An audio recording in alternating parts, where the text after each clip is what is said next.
The Lockheed Martin F-22 Raptor is an icon of air power. It is a fifth-generation fighter jet, renowned for its unmatched combination of stealth, speed, and agility. For military aviation enthusiasts and global air forces alike, it represents the pinnacle of aerial combat technology. A frequent and logical question arises. Why can't other countries, even close U.S. allies, purchase this remarkable aircraft? The desire is certainly there. Japan, Australia. Yet the answer remains a firm and unwavering no.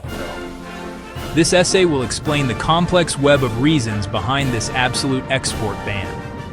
It's a unique situation in modern military hardware. The story of the F-22's exclusivity is not just high cost or a manufacturer's preference. Instead, it's a multifaceted issue rooted in American law, strategic military doctrine, and revolutionary technological secrets. The U.S. government made a deliberate decision to keep the Raptor a uniquely American asset. That decision was not made lightly. It involved careful consideration of long-term strategic advantages. Understanding this choice requires looking beyond performance stats and delving into the political and technical landscape that shaped its destiny. We'll explore each of these factors in detail. We'll systematically break down the barriers that prevent the F-22 from flying under another nation's flag. We'll start with the specific legislation that legally forbids its sale. The primary and most straightforward reason for the F-22's export ban is American law. In 1998, the U.S. Congress passed a crucial law commonly called the Obey Amendment, named after David Obey. The amendment explicitly prohibits federal funds being used to facilitate an export sale of the F-22. That restriction acts as a legal firewall, making it impossible for the Department of Defense or any other government agency to prepare a sale, to negotiate a sale, to execute a sale to a foreign nation. This is not guidance, it's binding law. The rationale was simple: protect America's most advanced military technology. At the time, the F-22 was a multi-generational leap in fighter design. Its capabilities in stealth sensor fusion and supercruise, supersonic flight without afterburners, were far beyond anything else.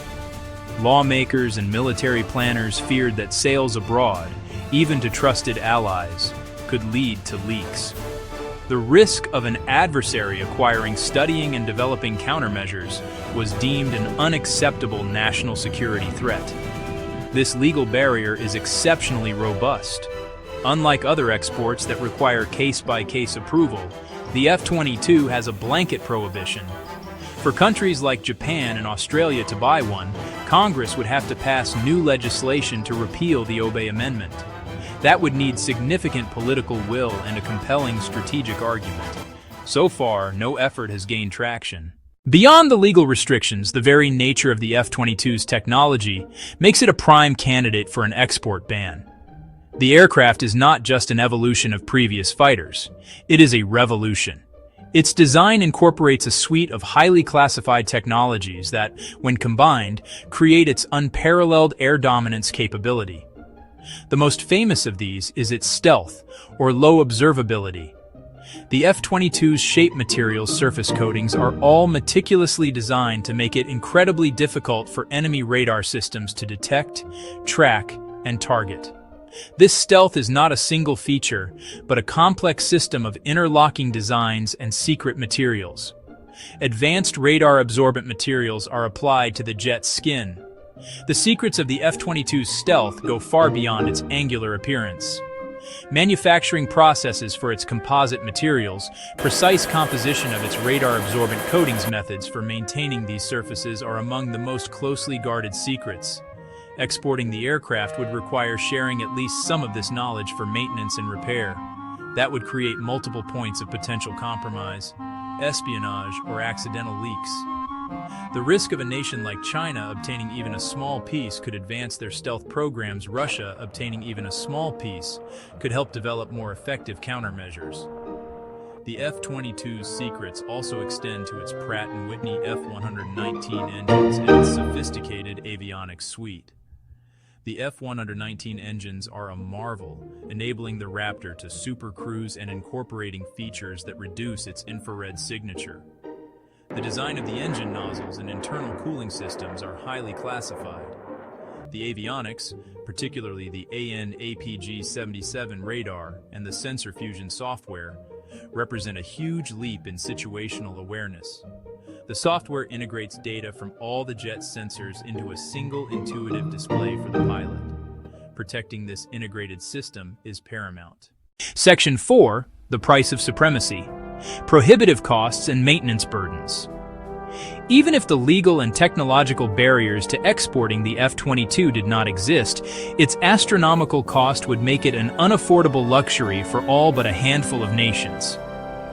The F-22 Raptor is one of the most expensive fighter jets ever produced.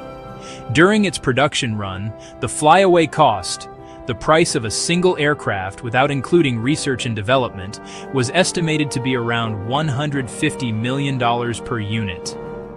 When the massive research and development budget is factored in and divided among the 187 operational jets that were built, the program cost per aircraft skyrockets to over $330 million. This initial purchase price alone would be a significant strain on any country's defense budget. Section 5, Production's End, the shuttered factory, and the F-35's rise.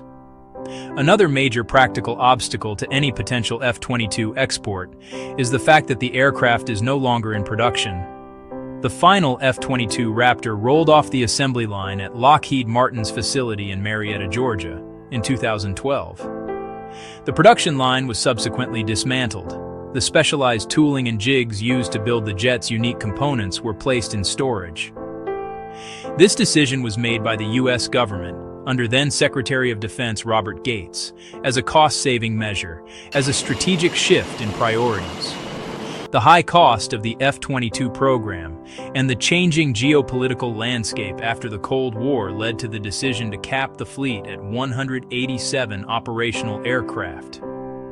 Restarting the F-22 production line today would be an incredibly complex and expensive undertaking.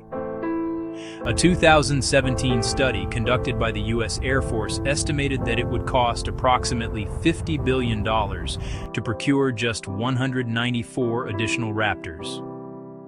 This staggering figure includes the cost of restarting the factory, qualifying new suppliers for components that are no longer made, manufacturing the aircraft themselves. The resulting cost per jet would be over $200 million, and this is before accounting for the complexities of setting up a production line for a foreign customer. The immense financial and logistical challenge of restarting production makes any new sale, whether domestic or foreign, highly improbable. Section 6. Myths and misconceptions. Separating rumor from reality. Over the years, numerous myths and misconceptions have emerged about the F-22's export status. These were often fueled by speculation and incomplete information. One persistent myth: a powerful ally could lobby for an exception. Japan-Israel. The reality: the Obey Amendment is a legal barrier not easily swayed. Diplomatic pressure or financial offers didn't change the outcome. These nations expressed interest but were refused on legal and policy grounds. The decision was about a universal policy to protect the technology from proliferation. Another myth: the export ban was just a tactic to sell more F-35s. The F-22 ban predates the F-35's availability. Protecting the F-22's unique capabilities was the primary goal. The F-35 being exportable is a consequence, not the cause. F-22, designed for American air dominance. F-35, designed for Allied interoperability and multi-role flexibility. A third myth: the tech is old enough that the ban is unnecessary. Adversaries like Russia and China built fifth-generation fighters, but haven't fully replicated the F-22's fusion of stealth, avionics, and performance. Core technologies remain sensitive and relevant today. The F-22 supply chain was complex with hundreds of specialized subcontractors. Many smaller companies have gone out of business or changed focus. Rebuilding that industrial ecosystem would be monumental. Section 7. Conclusion. a legacy of exclusive dominance. In conclusion, the reasons why no country can purchase the F-22 Raptor are clear, compelling, and multi-layered.